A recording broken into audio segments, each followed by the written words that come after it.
Hi guys, welcome to कुछ भी podcast. चलिए बात करते हैं बिग बॉस के पिछले कुछ एपिसोड्स के बारे में और अपकमिंग वीकेंड के वार पे क्या होने वाला है उसके बारे में ये बात करेंगे।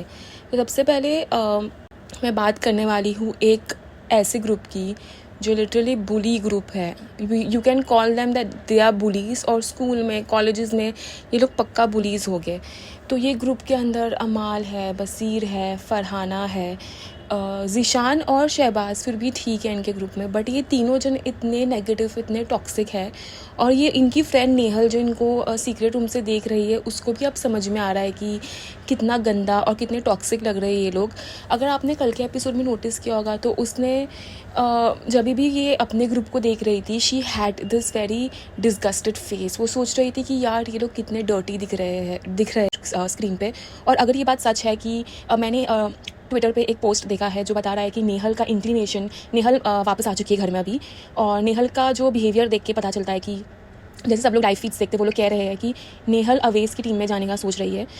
मुझे ऐसा लगता है क्योंकि उसने स्क्रीन पे देखा है कि इसके दोस्त कितने नेगेटिव और कितने बड़े बुलीज दिख रहे हैं, तो वो सोच रही है कि यार मैं इस ग्रुप में हूँ और इन लोग के साथ मैं ऐसी दिखूंगी या मैं ऐसी दिख रही थी अब तक के, इसलिए मुझे वीकेंड के वार पे पिछले 3 हफ्तों से सुनाया गया। तो I think she will switch, और उसको एक पर्सपेक्टिव मिल गया कि अच्छा, जो ये ग्रुप के बारे में, इनके बारे में जो दूसरा ग्रुप है द पॉजिटिव ग्रुप, अभिषेक, अशनूर, अवेज, प्रणीत, गौरव और मृदुल का, तो ये जो पॉजिटिव ग्रुप है, इसको देख के उसको रियलाइज़ हुआ है कि जो वो सोचती थी अबाउट दैम, जो उसका पर्सपेक्टिव था वैसा है ही नहीं। क्योंकि कल के एपिसोड में उसने जब तानिया ने ये कहा कि अशनूर की कैप्टनसी बहुत अच्छी है, तब उसने कहा कि ये सबकी गलत फहमी है कि अशनूर इसको गाइड करती है या इसको पपेट की तरह चलाती है। वो उसने रियलाइज़ किया कि ऐसा कुछ है ही नहीं, क्योंकि ये जो गैंग, ये लोग बैठते, ये लोग सिर्फ आपस में मस्ती मजाक करते हैं और they are very positive and they try to, जो they are just very young people, fresh people, और ये लोग साथ में बैठ के अच्छी बातें ही करते हैं मोस्ट ऑफ द टाइम।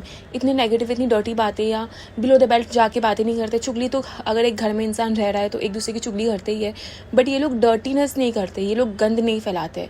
तो ये चीज़ नेहल ने भी नोटिस की है। तो आई होप अगर वो वापस आती है तो वो अपने एक फर्म स्टैंड पे खड़ी रहे, और इसका जो ये सीक्रेट रूम में जाने का जो उसको मौका मिला, उसको यूज़ करे अच्छे से और अच्छी इंसान बन के वो दिखाई दे। अच्छा, अगर उसको गेम में ना लंबा तक जाना है तो ऑब्वियसली फिर वो वही सब चीज़ें आजमाएगी, कि वही सब हरकतें करेगी, तो वो गेम में लंबा तक जाएगी, आगे तक जाएगी। बट अगर वो आकर के she will try to be, मतलब वो अपने आप को अच्छा कर देगी, सुधार देगी, और वो सही का स्टैंड लेगी और अच्छे मुद्दे उठाएगी, तो उसका इतना लंबा तक जाना नहीं होगा। बट आई थिंक उसको देखकर मुझे कल यही लगा कि she is going to improve her game. ऐसी भी खबरें आ रही है जो मैं ट्विटर पे देखती हूँ लाइव फीड पे, कि अमाल को आके वो कॉल आउट करेगी, वो लोगों को बताएगी कि इसे 2 फेस्ड है, ये इसके 2 नहीं, इसके तो 1000 चेहरे हैं, तो ये 2 फेस्ड है, वो लोगों को बताएगी। वो तानिया के बारे में कहेंगी कि ये बहुत नेगेटिव और मैनिपुलेटिव है, लाइक 2-3 लोगों का पर्दाफाश करेगी। मुझे नहीं लगता है कि इतना एक्सप्लोसिव होगा उसका अंदर आना, बट उसका आके अगर ये 1-2 इशू भी बता देगी तो मोर देन इनफ होगा हमारे जैसे व्यूअर्स के लिए, जो हमेशा वीकेंड का वार बायस देख के हमें बहुत गुस्सा आता है यार। व्हेन आई सी वीकेंड का वार, मैं सोचती हूँ कि यार इनके टीम वाले कौन हो, मतलब इनके सपोर्टर्स कौन होंगे, इनके सपोर्टर्स कैसे होंगे, because who can support bully people जो इतना बुली करते हैं सबको, and then there are literally people जो इनके सपोर्टर्स होते हैं। तो मैं तो यही सोचती हूँ हर बार कि अगर ये लोग, मतलब मैं क्यों हमेशा मेकर्स के अपोजिट, लाइक मेकर्स जिसके अगेंस्ट होते हैं, मैं वो साइड पे होती हूँ। जैसे कि सिद्धार्थ और असीम का केस था, तो मेकर्स असीम के खिलाफ थे मोस्ट ऑफ द टाइम, तो मैं आसिम की टीम में थी। और ऐसा ही होता है कि मैं हर बार उसी टीम को सपोर्ट करती हूँ जिसके खिलाफ मेरा मेकर होता है। तो इस बार मैं अभिषेक की टीम को सपोर्ट करती हूँ और बसीर लोग की टीम को। I hate that team. और मेकर्स का यही है कि वो लोग अमाल की टीम को ज़्यादा प्रेफरेंस देते हैं या ज़्यादा उनको दे स्टैंड फॉर दैम। अच्छा, ये सारी बातें तो हो गई। अब बात करते हैं वीकेंड का वार में। सलमान खान की इंजरी हो गई है, मतलब वीकेंड के बारे में नहीं हुई, but due to his injury जो वो शूटिंग पे हुई, उसके वजह से ही is not going to come for weekend का वार। अब ये आप कोइंसिडेंस कह लो या पता नहीं, अमाल का गुड लक कह लो और बसीर का गुड लक कह लो, कि हर बार जब इनके वीकेंड के वार पे बैशिंग की बारी आती है तो सलमान खान गायब हो जाते हैं एकदम कन्वीनियंटली। अब पता नहीं यार ये सच है या गलत है, लेकिन फराह खान मैम आएगी तो बहुत ज़्यादा उनसे उम्मीदें रहती है। And she just her string को वो बराबर से पुल करती है, हर मुद्दे को बराबर से, जो ऑडियंस का विजन होता है ना वो आके वही चीज़ कहती है। And that's why we love her. And अगर सलमान खान फ्यूचर में होस्ट नहीं होते तो we want Farah Khan as the host, because she is always a sweetheart whenever she comes and I absolutely love her। अच्छा, अभी हम बात करते हैं कि ये जो कि एक और 2-3 खबरें आई है कि इस वीकेंड के वार की जो स्क्रिप्ट राइटिंग है वो ज़ोरों और शोरों से शुरू हो चुकी है और मेकर्स ने डिसाइड किया है कि इस बार बुली गैंग को फराह खान मैम बुली करेंगी। Yes, I want her to bully them badly. मतलब मैं चाहती हूँ कि यहाँ लगा के दे 3-4 उनको। सीरियसली बहुत ज़्यादा, मतलब इतना मैं हर बार सोचती हूँ कि मैं ना बिग बॉस को इतना पर्सनली नहीं लूँगी, इतना इमोशनली मैं नहीं लूँगी, पर हर बार ऐसा होता है कि मैं इतना इमोशनली इन्वॉल्व हो जाती हूँ, इतना पर्सनली लेने लगती हूँ। और लास्ट सीज़न जिसमें मैंने इतना इन्वॉल्वमेंट दिखाया था, दैट वाज बिग बॉस 13। उसके बाद तो मेरा दिल टूट सा गया था और मैं इतनी नाराज़ हो गई थी कि अब मुझे नहीं देखना ये फालतू शो। एंड हाँ, फिर भी मैंने मुनव्वर फारूकी वाला शो देखा था, हाफ थोड़ा बहुत देखा, इतना मैंने एविडली नहीं देखा था बट थोड़ा बहुत देखा था, बिकॉज आयशा खान आई थी उसके बाद बहुत ज़्यादा टॉक्सिसिटी फैली थी उसके सीज़न में, तो मैं जाके देखती थी। तो उसके सीज़न में भी उसके साथ बहुत उसके साथ मेकर्स ने तो ज़्यादा नहीं, उसके साथ मेकर्स ने मतलब एक्चुअल में घटिया चीज़ें की थी। उसको सपोर्ट था मेकर्स का, लेकिन उसकी जो पर्सनल लाइफ ही धजिया उड़ी थी ना उस शो में, आज तक के किसी की उतनी नहीं धजिया उड़ी जितनी बेचारे की उड़ी थी। तो भाई वो तो ट्रॉफी डिजर्व ही करता था। एनीवे, मैं क्या कह रही थी, हाँ, हर बार मैं इतनी इमोशनली अटैच हो जाती, मैं रात के 2-2 बजे तक ना ट्विटर पे अपडेट्स पढ़ती रहती हूँ कि लाइव फीड पे कुछ आया, क्या आने वाला है, क्या हुआ। I don't know why I get so attached. मतलब मेरा कुछ दिमागी मसला है मुझे लगता है। एंड फाइनली फराह खान आ रही है तो आई होप कि जो मुद्दे मैं चाहती हूँ उस पर बात की जाए। और यार ये फरहाना मतलब मतलब संगत का असर रहता है ना, उसके साथ वही हुआ है। जब वो प्रणीत के साथ बैठती थी, शी वॉज लुकिंग पॉजिटिव, अच्छा साइड नज़र आ रहा था उसका, गूफी क्यूट, उसका अच्छा पर्सनालिटी दिख रहा था। एंड द मोमेंट उसने फ्लिप मारा दूसरी साइड पे बसीर की टीम पे, you can just see the negativity in her. जो भी एनर्जी अमाल की, बसीर तो खैर इतना नेगेटिव नहीं है जितनी फरहाना हो जाती है। बसीर करता है थोड़ी बहुत हरकतें, मतलब जब वो अच्छा होता है तो ही बिकम्स नाइस एंड लाइकेबल और सही मुद्दे पे बोलता है, बट जब वो ओवर करता है ना तो वो बहुत बिलो द बेल्ट हो जाता है। तो मेरा तो अभी तक उसका वही है कि I am not coming in terms with him. मतलब 70% मुझे बुरा ही लगता है, 30% कभी अच्छा हो गया तो हो गया। अमाल तो क्रॉस है, बिल्कुल क्रॉस, ऐसे लोग मुझे बिल्कुल नहीं पसंद। फरहाना इतनी क्रैश लैंग्वेज यूज़ करती है। I mean the only word I was getting for her in yesterday's episode was मवालन।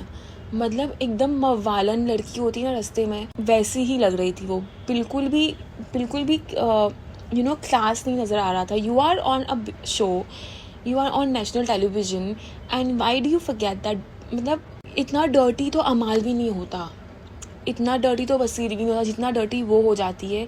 And the way she shouts, मतलब इतनी नेगेटिविटी उसके अंदर भरी हुई है। And my she so obsessed with Abhishek and Ashnoor की हर फाइट में उनका नाम उसको लेना ज़रूरी है। मतलब Ashnoor is only 21 year old girl, 21 साल की लड़की से ये लोग सबको इतनी प्रॉब्लम है।